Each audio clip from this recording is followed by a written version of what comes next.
First off, we got you a pair of shoes. Oh. I know. We usually don't do this, but we figured they were very fitting, and they're Air Force Ones, and they're Skyhawk color. So I love yeah. them. I love them. And these are by far the most comfortable ones too. So That's what we're hearing. And Thank you know, you. Sue Edwards said that it's the most comfortable shoe for her, and I'm just like, you know what? So we just had these, and I'm like, you know what? I know a good home for them. Thank you. So no problem. I really appreciate that. It adds Thank to you. your collection. I look forward to wearing them. You will see me in them at the first football game. There we go. Okay. We also had another pair of shoes as a talking point. Okay. We wanted to start bringing a pair. I sold the one that I was telling you about. It actually had, it was bedazzled. I think I saw them, and I Oh, was really? like, Yeah. I even Googled them, like, how much are these shoes exactly? Yeah, $250. Look at these. So these are the LeBron 21s. And well, what do you think about them first off? Wow. Pretty ugly? I kind of You like can them. be honest. I think I could find an outfit to wear with these. These initial thought for me was, I was like, wow, these are out there. But these are called "The World Is Your Oyster." Very So I was like, interesting. wow. Are they intended to be unisex or? Yeah, they're just a basketball shoe, so yeah, men or women could wear them. But I really like the name of it, and I thought, you know, what's one thing like for Fairborn City Schools? How do you help students find like opportunities? So we are really working hard in this area within the school district. In the past, there's been a focus on every student needs to go to college. Maybe when you were in elementary, that was a big push that we made. We've wisened up a little bit. We've gotten a little bit smarter, and we realize that not every student does need to go to college, but they all need a set of skills and a foundation so that they can then transition into whatever it is that they want to do after high school. So literally, we want for the world to be the oyster for every, you know, student that graduates, and we know that for some it will be getting them college ready and have them, you know, with a set of skills they need to start that path. For some of them, it's getting them ready by the time the end of their sophomore year rolls around so they can go to the Career Center, because that's a great opportunity for sure. some of our students. For some of our students, it's participating in a career technical program that we offer at the high school, and they'll come out of that with some skills that could then propel them into a career field or some type of job, you know, whether it be an entry level or whatever. Or being ready to go into the military, and what foundation do they need to be prepared to go into that military, to take that ASVAB, to score the best they can, to give themselves the most possibilities once they get into the military as far as training goes. So we are working to be very intentional in those ways, and as we move forward, the strategic plan that we're getting ready to roll out as a district specifically addresses that. We know we have work to do in that area, but those are conversations that are happening and plans that are being made, and we want to be able to empower our students to do whatever it is that they want to do in life, and we know it's not just go to college. Right. Well, no, that's good. I think there's a lot of opportunity at Fairborn. So when I saw these, that's what initially I thought is just my journey through Fairborn, and you know, all the opportunity that's there, and there's so many different ways you can go, and yeah, I thought it was kind of fitting. So, Yeah, I love it. so very cool. But yeah, we just wanted to show these. Okay. So we wanted to see like what's in your closet. Okay, so I'm going to start out with my newest pair, but they're kind of like the pair that have got me the most excited, and they were a little bit of, they went out of my comfort zone a little bit, but I have my first pair of Jordans. Oh wow, Jordan So 3s. Here's Oh wow. my newest acquisition. I wore them a couple of weeks ago, and honestly, I felt pretty darn cool in them. So They are they're sick. pretty exciting. I really Wow. want some Jordan 4s, but that will come. I got to find the pair that fits me, but I love the silver on these. And Yeah, no, this is really cool. I've actually never seen this pair, so this is very nice. I can see why it stood out for you too. This is a clean shoe. yeah, they're pretty classic. Like you Wow. could put them with a lot of Wow. you could put them with a lot of stuff. What else do we got?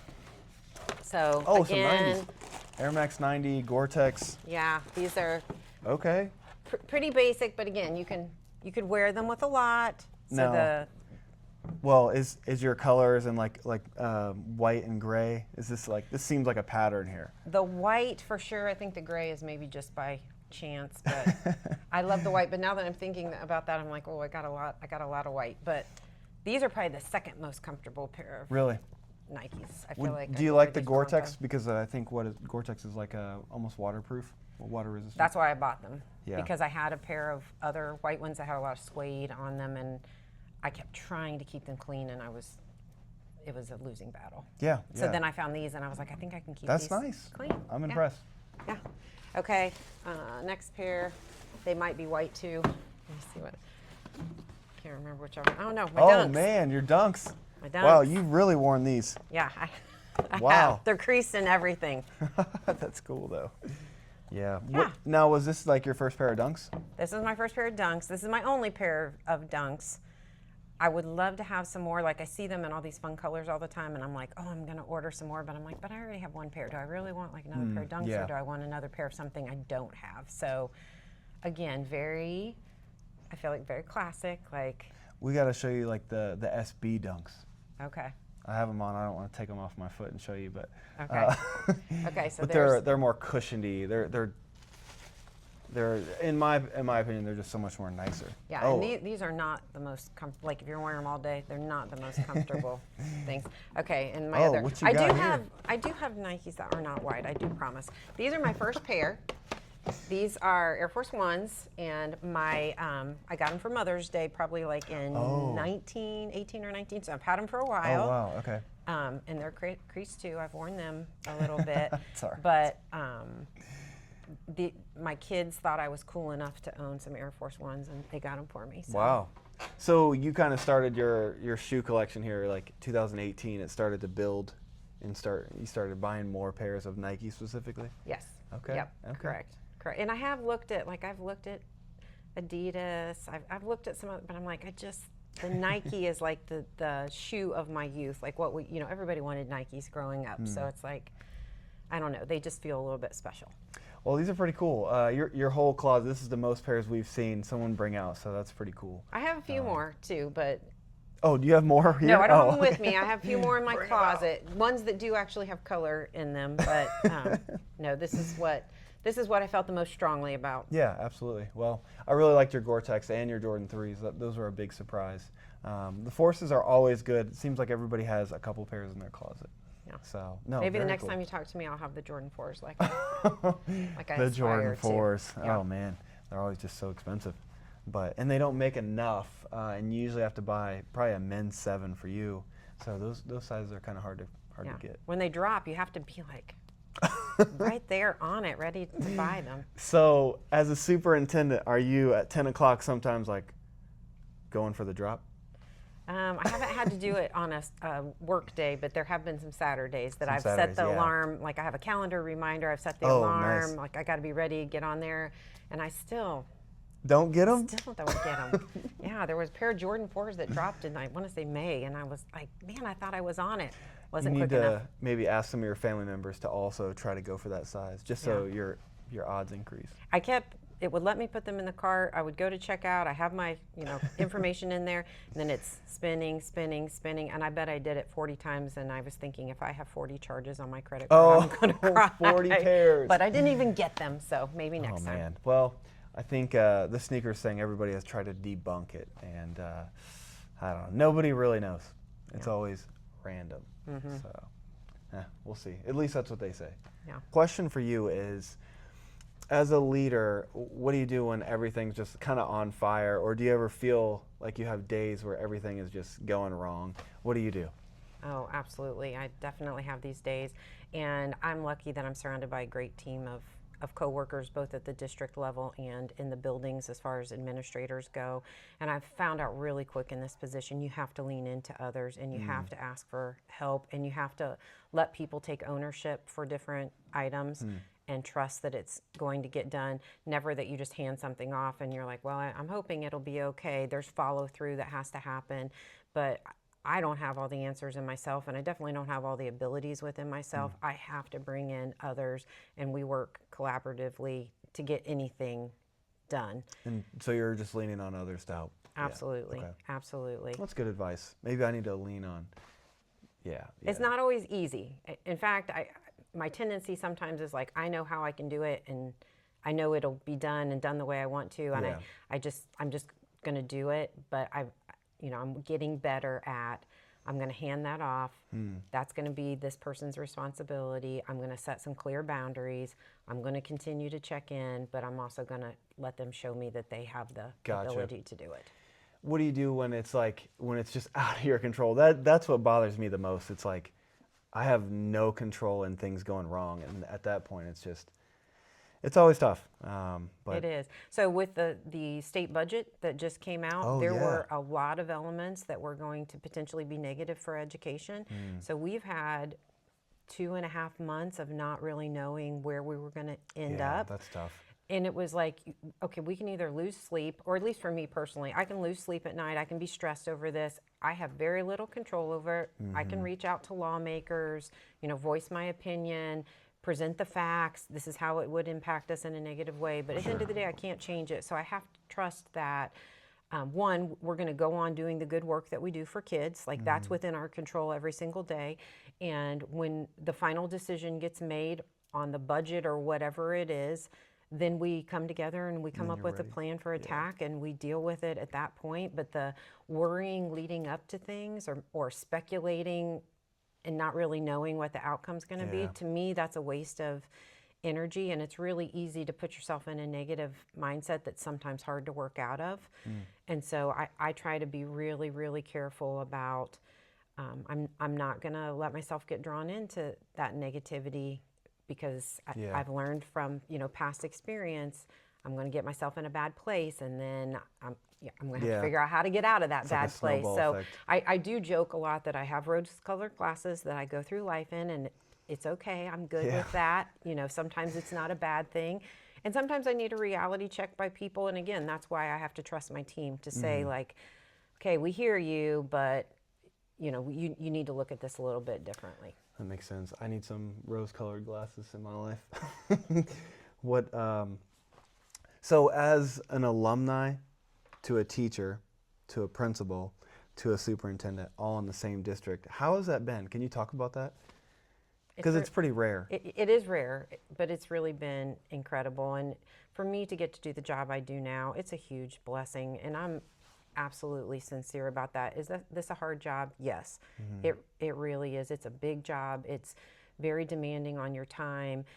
Like, I feel like I have to be on no matter what the situation, no matter where I'm at.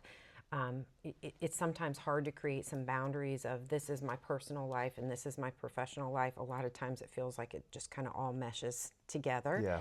But I've chosen this and I'm okay with it. Like, if I wasn't okay with it, I should have never aspired to being in this position. But I had a great experience in Fairborn City Schools. I was just talking to a former classmate today about a 6th grade teacher that we had, and it just brought back a lot of memories. And I have nothing but good things to say about school. I had great teachers.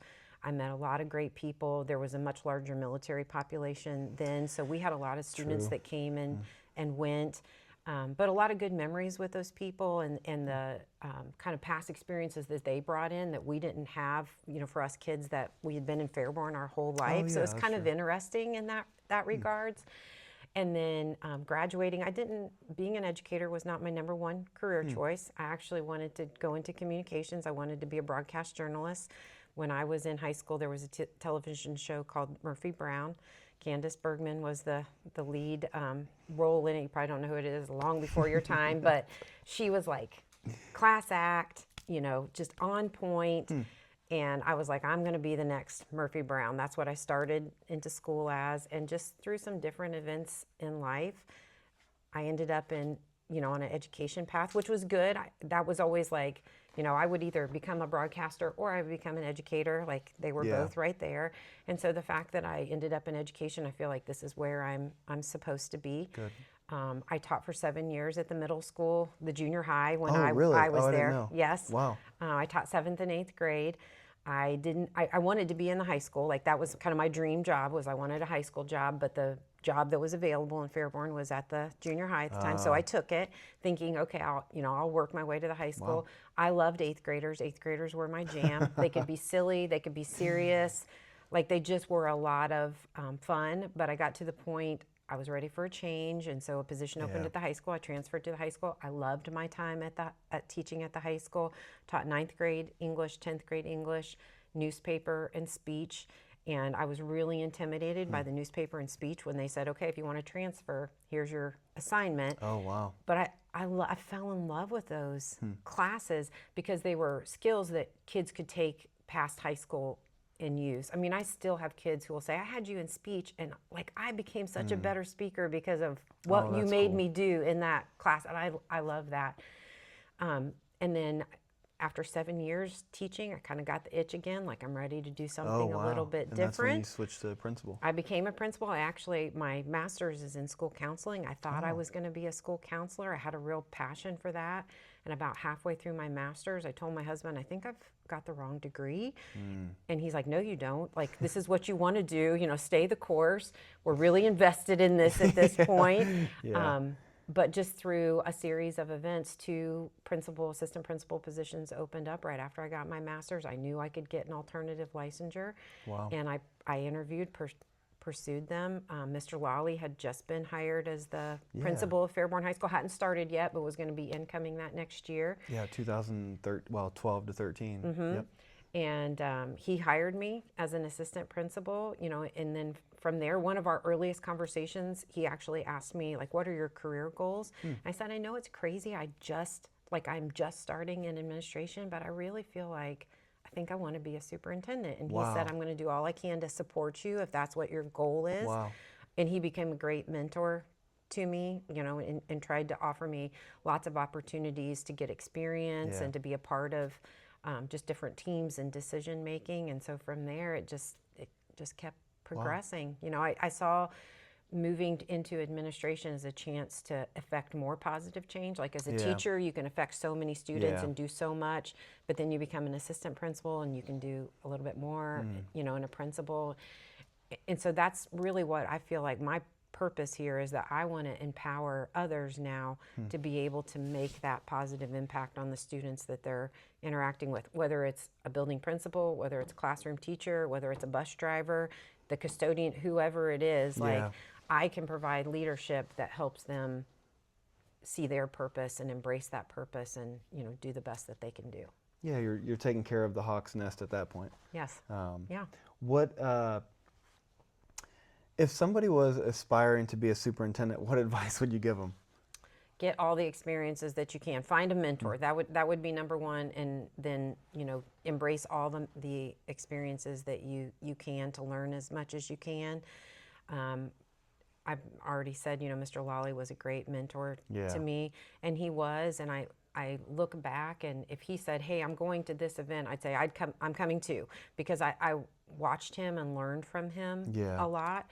And I've had other mentors that were maybe a little bit less formal mentors, but I feel like I've always watched people in leadership, because you can learn what to do or you can learn what not to do. What not to do? Yeah. And so I've been watching people for a long, long time, but having that a little bit more formal mentorship with Mr. Lawley really helped me. And he was kind of a step ahead of me in the experiences and the positions he held. And so he was able to share that knowledge that he had.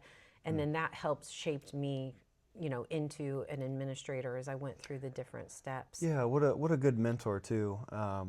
It's like a perfect fit too, just because he was the head principal and then he was superintendent, and yeah, that path really is kind of cool, because it's almost like he was there with you, and then you learned as much as you could, and now you're sitting in the chair. Right. So that's right. pretty cool. If you could trade jobs with a Fairborn teacher right now, what grade would you go to and why?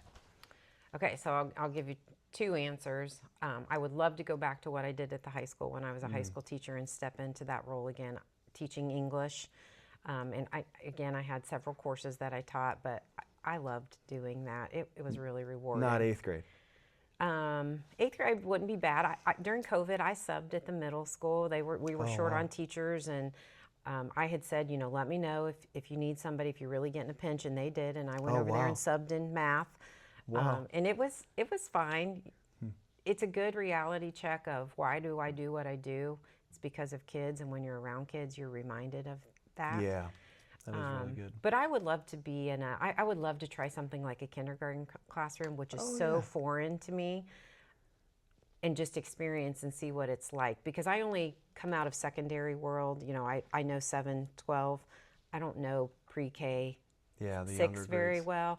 So that would just be like 180 degrees from all of Wow. my experience. And I would just like to see what it's like, what the kids are like, and is the management like, is it pretty much doing the same thing just with little students instead of big students, or I don't know. Well, I really like the slide at the primary school, so you could send your whole class down the slide. That's right. That's right. That would be fun. No, that's interesting. I was just curious. I was just really bad in middle school, so I think back to my middle school teachers, and I'm just like, I'm so sorry. So that's why I'm a little, maybe not negative, but I'm like 8th grade, just because I remember how bad I was. So, Yeah. but my teachers really stuck with me, and they were very impactful. Yeah. I And just wish I being got to see it. separated from middle school now for so many years, I think I have even more clarity than I did when I was teaching of how much change is going on in students' Yeah. life. And I probably have a little bit more appreciation, but also toleration for there's a lot going on, There is a lot. in those little middle school Yeah. bodies in just a variety of ways. And it's not necessarily realistic to think that, like we say, sit down, be quiet, do this work. We really have to work to meet kids where they are. And in middle 100%. school, they're at 150 different places, and so that makes it all the more challenging. But Yeah. I do look at them and think, look at all that's going on with their bodies and with, we know the teenage mind is not fully developed until around the age 21. Like, look at how much, is changing, and how many new experiences they're having socially and relationship wise. And Yeah. it's really a tumultuous time for them. It is. And so it's, I mean, I appreciate the fact that you say, I know I was a handful, but I think you were just an average Normal. Yeah. kid. Yeah. Yeah. Yeah, there's a lot going on inside, let alone home and everything else. But yeah, very critical. You're 100% right. What is the advice that you have for a student that feels a little lost in this journey of life? Whether that's high school, middle school, or... So I think the message of perseverance has gotten muted a little bit in today's world. Sometimes you have to be your biggest cheerleader yourself. Yeah. You've got to give yourself some positive self-talk. You've got to cheer yourself on. You've got to encourage yourself. And deep down, there has to be a belief that no matter what the circumstances, no matter what bad decisions have been made, or, whatever it is, that individual has the ability to overcome and move past it, and that better days will come. Are coming. It's hard in the moment to see that or to even believe that sometimes, but I think, you have to make a commitment to yourself and love yourself a little bit and give yourself a little bit of grace, and know that this too shall pass, Yep. Whatever it is. And there just be some hope and confidence that the future will come, and That's really good. that there's the opportunity. If you messed up this time, learn from it and don't do it another time. And then I would tell young people today, get off social media. Social Yeah. media is not your friend, and it's just creating this comparison with others and what they look like and the things they're doing and the things they have, and it's just completely unrealistic, and it's not healthy at the end of the day. And for, again, this tumultuous time in young people's lives, it's not benefiting you. Like, No. there are some benefits to social media. I don't want to say it's just all bad and it's all evil. It's not. But I guarantee in those formative years, it's probably more detrimental than it is No, I agree with you 100%. positive. Yeah. 100%.